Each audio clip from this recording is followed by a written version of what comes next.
अगर अभी तक आपका एसएसटी पढ़ के नहीं हुआ है, आपको एसएसटी पढ़ने में डर लगता है, एसएसटी पढ़ने के बाद याद तो हो जाता है लेकिन भूल जाते हैं, एसएसटी याद ही नहीं होता, इस प्रकार की अगर आपके पास समस्या है तो ये वीडियो बस आपके लिए ही है। अगर आपका सब कुछ पढ़ के हो गया है, आप पढ़ाई के लिए ज़्यादा सीरियस नहीं है, तो आप इस वीडियो को यहीं पे छोड़ दीजिए, मत देखिए आगे, क्योंकि इस वीडियो पे आज कोई हंसी मजाक वगैरह होने वाली है नहीं। आज सिर्फ और सिर्फ टेक्निकल बात होने वाली है, एकदम पॉइंट टू पॉइंट बात होने वाली है कि एसएसटी पढ़े कैसे, वो भी कम टाइम में। ज़्यादा महीने नहीं बचे, 1 महीना बचा है बोर्ड एग्जाम के लिए, 1 महीने के बाद आपके एग्जाम है, कैसे पढ़नी है एसएसटी, है कि नहीं। तो इसी टॉपिक पर आज हम बात करने वाले हैं। मैं आपको बताऊंगा कि एसएसटी को याद कैसे करनी है। देखिए, आपकी एसएसटी जो है, मतलब किसी के लिए सिंपल है, किसी के लिए हार्ड है, किसी के लिए इतिहास का जो भाग है वो बहुत इजी है, किसी के लिए पॉलिटिकल का जो भाग है वो बहुत सिंपल है, किसी को इकोनॉमिक्स हार्ड लगती है तो किसी को ज्योग्राफी बहुत सिंपल लगती है। तो इस प्रकार की सबके सामने समस्याएं अलग अलग है कि नहीं। तो देखिए, पहले तो ये समझिए कि एसएसटी का कौन से पार्ट को कितना महत्व देके पढ़ना है, ये आप कंसेप्ट पहले समझिए। और इस कंसेप्ट के लिए मैंने एक वीडियो भी बनाई थी, अभी तक आपने वो वीडियो नहीं देखी, जाके देख लीजिए, मैंने नीचे डिस्क्रिप्शन में लिंक दे देता हूँ। उस वीडियो में मैंने अच्छे से बताया था कि कौन से पार्ट को कितना महत्व देना है, कौन से पार्ट से किस प्रकार का प्रश्न पूछा जाएगा। तो उससे आपको एक मोटा मोटा आइडिया मिल जाएगा कि आपको एसएसटी किस रास्ते से जाके पढ़नी है। अभी मैं आपको यहाँ पर बताऊंगा कि एसएसटी याद कैसे करनी है। इससे पहले आप यहाँ पर समझिए कि जो आपकी एसएसटी में आपका जो इतिहास का भाग है, वो इतिहास का भाग आपको आएगा 20 मार्क्स का, ठीक है। इसके बाद जो राजनीतिक विज्ञान का भाग है, जिसको हम पॉलिटिकल साइंस कहते हैं, वो आपका आएगा 20 मार्क्स का। इसके बाद जो भूगोल का भाग है, वो भूगोल का भाग मतलब ज्योग्राफी का भाग है, वो आएगा 58 नंबर का। इसके बाद जो अर्थशास्त्र का भाग है, जिसको हम इकोनॉमिक्स का भाग कहते हैं, वो भी आएगा 58 मार्क्स का। इसके बाद जो सड़क सुरक्षा और जो कचरा प्रबंधन है, वो आपको पूछेगा 4 मार्क्स का। कुल मिला के 80 मार्क्स का आपका पेपर बनेगा, ठीक है ना। अभी इस 80 मार्क्स को कैसे एग्जाम में लिखना है, हमको यही समझना है। देखिए, आपको इतिहास में कैसे पढ़ना है। देखिए, इतिहास में 5 मार्क्स का मैप आएगा, 5 मार्क्स का आएगा मैप आएगा, तो इसका मतलब आपको इतिहास में सिर्फ 15 मार्क्स का ही पढ़ना है, ठीक है। भूगोल में आपको 5 मार्क्स का मैप पूछा जाएगा, तो इसका मतलब आपको भूगोल में कितने मार्क्स का पढ़ना है, भूगोल में आपको सिर्फ पढ़ना है 13 मार्क्स का ही तो पढ़ना है। मतलब कि अभी अब देखेंगे सबसे ज्यादा इंपॉर्टेंट किसको मिले, सबसे ज्यादा इंपॉर्टेंट है राजनीतिक विज्ञान को, सबसे ज्यादा महत्व किसको है, राजनीतिक विज्ञान को। आप राजनीतिक विज्ञान इतनी सिंपल है, आप विश्वास कीजिए बहुत सिंपल है, तो आपको सबसे पहले राजनीतिक विज्ञान पर कूद पढ़ना है। इसके बाद आप अर्थशास्त्र में कूद जाइए, अर्थशास्त्र में गरीबी है, अमीरी है, भूखमरी है, बेरोजगारी है, यही सब है जो हम आप आम जीवन में सुनते हैं। इन्हीं सब प्रश्नों को याद करना है तो आप सीधे यहाँ पे आ जाइए। इसके बाद आप इतिहास का हिस्सा पकड़िए, इसके बाद भूगोल को याद कीजिए। ये क्लियर हो गया कि आपको कौन सा सेगमेंट पहले ही पढ़ना है, कौन सा सेगमेंट बाद में पढ़ना है। पहले आपको पढ़ना है राजनीतिक विज्ञान, इसके बाद पढ़ना है इकोनॉमिक्स अर्थशास्त्र, इसके बाद पढ़ना है इतिहास, इसके बाद पढ़ना है भूगोल, ठीक है। अगर आपके हिसाब से कोई आप अलग सेगमेंट बना सकते हो, मतलब आपका अगर मन हो कि नहीं मैं तो पहले भूगोल पढ़ूंगा, तब पढ़िए बिंदास, कोई टेंशन की बात नहीं है। लेकिन मैंने अपने हिसाब से बताया कि आपको कैसे पढ़ना है, इतना हो गया। अभी आगे देखिए कि याद कैसे करना है, याद कैसे करना है या फिर उसको लंबे समय तक याद कैसे रखना है, वो चीज हम देख लेते हैं, ठीक है। देखिए, याद कैसे करना है ये बताने से पहले मैं अपने जीवन की एक सच्ची घटना या कह लीजिए एक सच्ची कहानी आपको मैं बताना चाहूंगा। मैं जब 9th क्लास में था, तो 9th क्लास में आपको पता होगा कि एक तो होता है अर्धवार्षिक एग्जाम होता है, अर्धवार्षिक परीक्षा होती है, एक होती है वार्षिक परीक्षा। तो मैं जब कक्षा 9वीं में था तो अर्धवार्षिक परीक्षा में मैं साइंस में लगभग फेल हो गया था, विज्ञान में फेल हो गया था, वो भी 1 मार्क्स से अर्धवार्षिक परीक्षा में। अभी अगर मुझे 9वीं पास करनी, 9th पास करनी है, तो मुझे वार्षिक परीक्षा में अच्छे मार्क्स लाने होंगे, तभी मैं जाके 9th पास कर पाऊंगा। तो वार्षिक परीक्षा के टाइम पे ऐसा हुआ कि मैंने कुछ भी नहीं पढ़ा, कुछ बिल्कुल भी नहीं पढ़ा, एक वर्ड भी नहीं पढ़ा, विज्ञान की बुक तक नहीं खोली थी मैंने विज्ञान में। पर कल एग्जाम है, आज शाम को मैं क्लासेस गया, क्लासेस मतलब मैं जहाँ पे ट्यूशन जाता था वहां पे मैं ट्यूशन गया। ट्यूशन में भी हम लोग कुछ और भी पढ़े, मस्ती वस्ती होती है, आपको पता है ट्यूशन में भी ज्यादा, मैं जहाँ पे था वहां पर मस्ती हम लोग करने के लिए जाते थे। तो मैं ट्यूशन गया, ट्यूशन में हमको सर ने बताया कि देखो आपका कल विज्ञान का एग्जाम है, पढ़िए। हमने वहां पर भी कुछ नहीं पढ़ा, लास्ट में फिर मुझे बुलाया सर ने कि सच बताओ तुम्हारा पढ़ के हुआ कि नहीं हुआ। तो मैंने उनसे कहा कि मुझे तो पढ़ के तो छोड़िए, मैंने अब तक ये भी नहीं पता कि कौन कौन से पार्ट परीक्षा में पूछे जाने वाले हैं। तो अभी सर को टेंशन आ गई कि भाई 9th कक्षा पास कैसे होगी मेरी। तो मैंने बोला सर आप ऐसा कोई बताइए, उपाय बताइए जिसके तहत मैं कल का पेपर अच्छा लिख के आ सकूं और मैं ज्यादा से ज्यादा मार्क्स, मतलब ज्यादा से ज्यादा मतलब कम से कम पास तो हो जाऊं, इसमें भी पास हो जाऊं, और जहां पे मेरे कम मार्क्स पड़ रहे हैं अर्धवार्षिक में वो भी पूरे हो जाए। मतलब कि मुझे कम से कम 80 में से 40 मार्क्स मुझे लाने थे, तब जाके मैं वार्षिक परीक्षा भी पास करता और अर्धवार्षिक भी पास करता। तो सर ने पहले 2 मिनट सोचा, बहुत गुस्सा हुए उस समय मेरे से तो, लेकिन उन्होंने मुझे कहा लास्ट में कि ऐसा करो, अब तो समय बहुत कम बचा है, तुम अपने दोस्त से पूछ लो कि कौन कौन से पार्ट एग्जाम में आने वाले हैं। तो उसने मुझे टिक लगा के दिए कि कौन कौन से पार्ट एग्जाम में आने वाले हैं। तो उसके बाद कहा कि कुछ भी, कोई भी प्रश्न याद मत करना, जो पार्ट दिया हुआ है उस पार्ट को तुम as it is newspaper की तरह पढ़ते जाओ। जैसे हम न्यूज पेपर पढ़ते हैं, अखबार पढ़ते हैं, वैसे तुम उस पार्ट को पढ़ते जाओ। एक पार्ट को एक बार पढ़ो, एक लाइन को एक बार पढ़ो। हाँ, एक लाइन, कभी कभी ऐसा होता है कि एक लाइन को 2 बार पढ़ने की जरूरत होती है तो पढ़ लो, लेकिन एक पार्ट को न्यूज पेपर की तरह पूरी किताब को पढ़ डालो। मैंने वैसा ही किया, पूरी किताब को पढ़ डाला। और विश्वास मानिए, जब मैं एग्जाम देने गया एकदम फ्रेश मूड से गया कि मुझे विश्वास था कि बुक पढ़ने के बाद मुझे इतना तो विश्वास हो गया कि मैं पास तो हो ही जाऊंगा। वो मैंने पूरी बुक पढ़ ली थी, एक ही बात में पढ़ ली थी, उसमें कुछ 9-10 चैप्टर थे तो मैंने वो पढ़ लिए थे, विज्ञान के बता रहा हूँ। हाँ, बहुत बड़े चैप्टर होते हैं विज्ञान में, तो 9-10 चैप्टर मैंने आखिरी बात लगा के पढ़ लिए। सुबह उठ के परीक्षा देने गया और पेपर बहुत अच्छा गया। जहां मुझे 40 मार्क्स लाने थे वहां मैंने 45 मार्क्स लाए थे और मेरी 9th ऐसे पास हो गई थी। अभी मैंने कोई प्रश्न याद नहीं किया, मैंने तो सिर्फ सर की बात मानी और उन्होंने जैसे कहा किसी बुक को अखबार की तरह पढ़ो, मैंने वही काम किया। तो आपको भी यही करना है कि आप जब भी पढ़ने बैठो, मतलब पढ़ने तो आप बैठो ही गई अभी से, ठीक है, आप आज से ही बैठ जाओ भले ही ना। आपको दिन के डेली के 3 घंटे निकालने, कितने घंटे? 3 घंटे। किसके लिए? सामाजिक विज्ञान के लिए। 3 नहीं निकाल सकते, कोई बात नहीं, 2 घंटे निकाल लीजिए, चलेगा। दिन के 2 घंटे या 3 घंटे आप निकाल लीजिए। इसके बाद आप सामाजिक विज्ञान की बुक लीजिए, किताब जो होती है ना, सामाजिक किताब, टेक्स्ट बुक। टेक्स्ट बुक की वैल्यू क्या होती है? बहुत ज्यादा वैल्यू होती है। हम कितने भी नोट्स पढ़ ले, कितनी भी पासबुक पढ़ ले, कितने भी कहीं कहीं से उठा के कुछ भी पढ़ ले, लेकिन जब तक टेक्स्ट बुक नहीं पढ़ेंगे भला नहीं होने वाला है भाई, सब कुछ समझने वाला है नहीं, है कि नहीं? तो सामाजिक विज्ञान की आप टेक्स्ट बुक लीजिए, बुक लीजिए।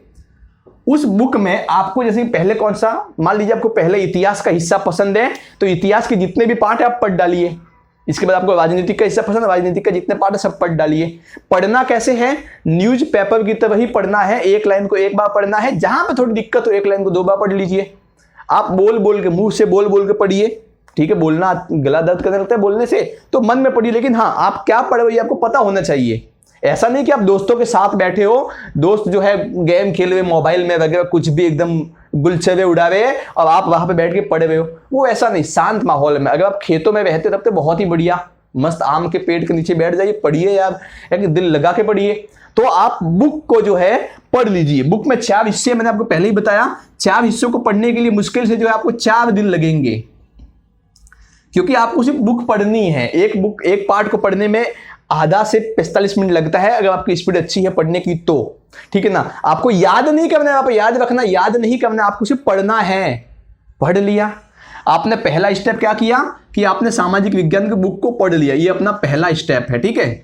अभी दूसरे स्टेप में क्या करना है कि मैंने आपको नोट्स दिए, बहुत सारे दिए, क्वेश्चंस, इंपॉर्टेंट क्वेश्चंस के नोट्स दिए हैं। इसके बाद आपको बहुत सारे अलग अलग जगह से नोट्स मिले होंगे, या फिर मुझे बहुत से लोगों ने बताया कि हमारे पास वो है मिशन 100 के नोट्स है, या फिर किसी के पास डेस्क, संजीव डेस्क के नोट्स है। तो आप उन नोट्स को निकालिए, वहां से जो महत्वपूर्ण प्रश्न होते हैं उन महत्वपूर्ण प्रश्नों को लीजिए, उन महत्वपूर्ण प्रश्नों की लिस्ट बनाइए। आपके सामने लिस्ट होनी चाहिए कि आपको कौन कौन से महत्वपूर्ण प्रश्न हैं, उन सब की आपके पास लिस्ट बनाइए, या लिस्ट पहले से बनी हुई होगी तो भी अच्छी बात है कि नहीं। अभी मान लीजिए क्या करना है कि मान लीजिए आपके सामने सब महत्वपूर्ण प्रश्न आ गए। अभी आप इतिहास का पढ़ रहे हैं पहला पार्ट, ठीक है, तो इतिहास के पहले पार्ट के जितने भी महत्वपूर्ण प्रश्न हैं वो सब आप पढ़ लीजिए। इतिहास के पहले पार्ट के जितने महत्वपूर्ण प्रश्न सब पढ़ लीजिए और इसके बाद जो जो बड़े बड़े प्रश्न है, 4 मार्क्स 6 मार्क्स के जितने बड़े बड़े प्रश्न हैं, उन प्रश्नों को आप क्या कीजिए कि एक रफ कॉपी रखिए, साइड में पेज रखिए, 20-25 पेज रखिए साइड में अपने पास, खाली पेज रखिए। मान लीजिए आपने पहला एक बड़ा प्रश्न पढ़ लिया, बड़ा प्रश्न पढ़ा, उस प्रश्न को 2-3 बार अच्छे से पढ़ा और समझने की कोशिश की कि इस प्रश्न में क्या है, समझने की कोशिश की कि इस प्रश्न में क्या है। भले पूरा प्रश्न समझ में नहीं आया, लेकिन थोड़ा सा भी समझ में आ गया ना कि इस प्रश्न में क्या है, तो इसके बाद आपको याद रखना है या क्या करना है कि उस प्रश्न के जितने भी कीवर्ड होते हैं ना, कीवर्ड कैसे निकालते हैं प्रश्न के, मैंने इसके लिए एक वीडियो अलग से बनाया हुआ है, आप वो वीडियो जाके देखिए, मैं नीचे डिस्क्रिप्शन में उसकी लिंक दे देता हूं। कीवर्ड क्या होता है, उस कीवर्ड को निकालिए। मान लीजिए आपने एक प्रश्न याद किया या एक प्रश्न को पढ़ा, आपने कीवर्ड निकाले, एक 4 मार्क्स का प्रश्न है, उस प्रश्न से आपने कीवर्ड निकाले, वो टोटल कीवर्ड जो थे मान लीजिए 8 कीवर्ड हो गए, तो उन 8 कीवर्ड को आपने एक अलग से पेज पे लिख दिया। मैं वापस से समझा तो क्या करना है, देखिए आपके पास जो है ये प्रश्न बैंक है और साथ में उत्तर भी है, ठीक है, प्रश्न उत्तर बैंक है आपके पास, और ये आपके पास जो है रफ कॉपी है, रफ बुक है। यहां से आपने एक प्रश्न, मान लीजिए यहां से आपने पहला प्रश्न पढ़ा, बड़ा प्रश्न था, इस प्रश्न को पढ़ लिया अच्छे से, प्रश्न को अच्छे से पढ़ लिया। इसके बाद पढ़ने के बाद अब इस प्रश्न से जो जो महत्वपूर्ण कीवर्ड थे, मान लीजिए एक कीवर्ड यहाँ पे आपको महत्वपूर्ण मिल गया, एक कीवर्ड यहाँ पे आपको इंपॉर्टेंट मिल गया, एक यहाँ पे इंपॉर्टेंट कीवर्ड मिल गया, एक यहाँ पे, इस हिसाब से आपको 8 कीवर्ड मिल गए। तो आप क्या कीजिए कि पहला प्रश्न लिखिए, यहाँ पे रफ कॉपी पे डालिए, पहले पार्ट का पहला प्रश्न ऐसा लिखिए, उस प्रश्न को लिखिए, फिर इसके नीचे आप उत्तर करके जितने आपको कीवर्ड मिले ना वो खाली कीवर्ड लिखिए, कीवर्ड खाली लिखिए, आप जितने कीवर्ड मिले तो आपका जो प्रश्न है 2 लाइन में खत्म। इतना किया, इतना करने के बाद अभी आप क्या करोगे कि आपने इस प्रश्न को याद तो किया, थोड़ा बहुत याद हुआ तो सही, थोड़ा बहुत याद हुआ, भले थोड़ी देर के लिए, थोड़ा तो याद हुआ। अब इस प्रश्न को आप साइड में रखिए, अभी आप इस पे आइए, आप पहले प्रश्न को पढ़िए और जो कीवर्ड है उस कीवर्ड की सहायता से आप अपने खुद के मन से या बोल बोल के उत्तर बनाने की कोशिश कीजिए कि भाई चलो यहाँ पे कीवर्ड दिए हुए हैं, इन कीवर्ड का मैं उपयोग करके प्रश्न का उत्तर बनाने की कोशिश करता हूं या फिर लिखता हूं। लिखेंगे तो सोने पे सुहागा है। तो जितने कीवर्ड है उन कीवर्ड की सहायता से आपने प्रश्न का उत्तर बनाने की कोशिश की। इससे आपको 2 फायदा है कि पहले तो आपको जितने कीवर्ड थे वो सब याद हो गए, कीवर्ड याद हो गए, इसका मतलब आपको एक अच्छा खासा प्रश्न याद हो गया, पूरा का पूरा प्रश्न याद हो गया, ठीक है। दूसरी बात यह है कि आपको यहां पे एक बहुत ही महत्वपूर्ण स्किल मिल गई, वो थी आंसर राइटिंग की स्किल। अपने मन से कैसे लिखना है, अपने मन से कैसे सेंटेंस को बनाना है, वाक्य को कैसे बनाना है अपने मन से, यहां पे आप बहुत ही इंपॉर्टेंट स्किल सीख गए। कुछ शब्दों को पकड़ के आपने उनका वाक्य में परिवर्तन किया, ये कोई छोटी बात नहीं है, बहुत बड़ी बात है। आप अगर इसकी प्रैक्टिस करोगे बहुत अच्छा होगा। और एग्जाम में आप वो नहीं लिखोगे जो गाइड में लिखा हुआ है या किसी पासबुक में लिखा हुआ है, एग्जाम में आप वो लिखोगे जो आपने अपने मन से लिखा है, आपने अपने मन से वाक्य को बना के लिखा है। और हमेशा याद रखिए, जो हम अपने मन से वाक्य को बना के लिखते हैं ना, वो ज्यादा अच्छा होता है, एग्जामिनर को ज्यादा प्रभावित करता है, दिल से दिल कनेक्ट होते हैं। मतलब कहीं ना कहीं जो है एग्जामिनर हमारी भाषा समझ जाता है कि नहीं। आपने भले ही कीवर्ड कहीं से उठा लिए, गाइड से उठा लिए, पासबुक से उठा लिए, किसी के नोट्स से उठा लिए, वो उन कीवर्ड की सहायता से आपने क्या किया, पूरे प्रश्न को लिख दिया, अपने मन से लिखा, अपने मन से बनाया, है कि नहीं। तो इस प्रकार से मैं मान के चलता हूं कि आप दिन के 10 से 15 प्रश्न जो है तैयार कर लेंगे, दिन के 10 से 15 प्रश्न जो है तैयार कर लेंगे। और याद रखिए, अगर आप पहले पार्ट का प्रश्न कर रहे हो तो पहले पार्ट के सभी प्रश्न करके दूसरे पार्ट पे आना। ऐसा नहीं कि पहले पार्ट का पहला प्रश्न किया, दूसरे पार्ट का कोई तीसरा प्रश्न किया, फिर 8वें पार्ट पे पहुंच गए, फिर 15वें पार्ट पे पहुंच गए, ऐसा नहीं। ऐसा करना है कि आपने अगर पहले इतिहास का सेगमेंट उठाया तो इतिहास के सभी पार्ट को एकदम से कंप्लीट करना है और अपने खुद के इस प्रकार से कीवर्ड वाले नोट्स बनाने हैं। वो नोट्स का फायदा मैं बताता हूं आपको आगे, ठीक है ना। तो इतिहास के अलग से कीवर्ड वाले नोट्स बना लिए, मतलब सभी साथ में बनाना, लेकिन अलग से सेपरेट में, कि इतिहास के सभी पार्ट के एक साथ हो गए, भूगोल के सभी पार्ट के एक साथ हो गए, राजनीति के सभी पार्ट के एक साथ हो गए, तो सभी पार्ट के जो कीवर्ड वाले नोट्स है वो हो गए। और विश्वास मानिए एक प्रश्न के पीछे आपको एवरेज टाइम जो होगा ना 10 मिनट, कितना 10 मिनट, इससे ज्यादा मिनट लगेगा ही नहीं आपको एक प्रश्न को पढ़ने में और ऐसा लिखने में, ऐसे कीवर्ड को निकालने में कितना लगेगा 10 मिनट, इससे ज्यादा टाइम नहीं लगेगा। मैं अपना खुद का एक्सपीरियंस बता रहा हूं, मैं तो अभी भी जब पढ़ता हूं तो ऐसे ही करता हूं, है कि नहीं। तो ऐसे आपने किया, ऐसे करने के बाद अभी आपने सभी पार्ट के इस प्रकार से बना लिए, सभी पार्ट के बना लिए, तो आपके पास एक मोटा माटी एक 20-25 पेज की एक पूरी बुक हो गई जिसमें सभी महत्वपूर्ण प्रश्नों के कीवर्ड लिखे हुए हैं। वो अब क्या काम आएंगे कि आप जब भी आपको कहीं आधा घंटा फ्री में मिल गया तो आप उसको निकालोगे, जट से पढ़ लोगे, अच्छा इसका ये, इसका अच्छा, मतलब आधे घंटे में आपका पूरा सामाजिक विज्ञान रिवीजन हो जाएगा। कीवर्ड पढ़ लिया, रिवीजन खत्म।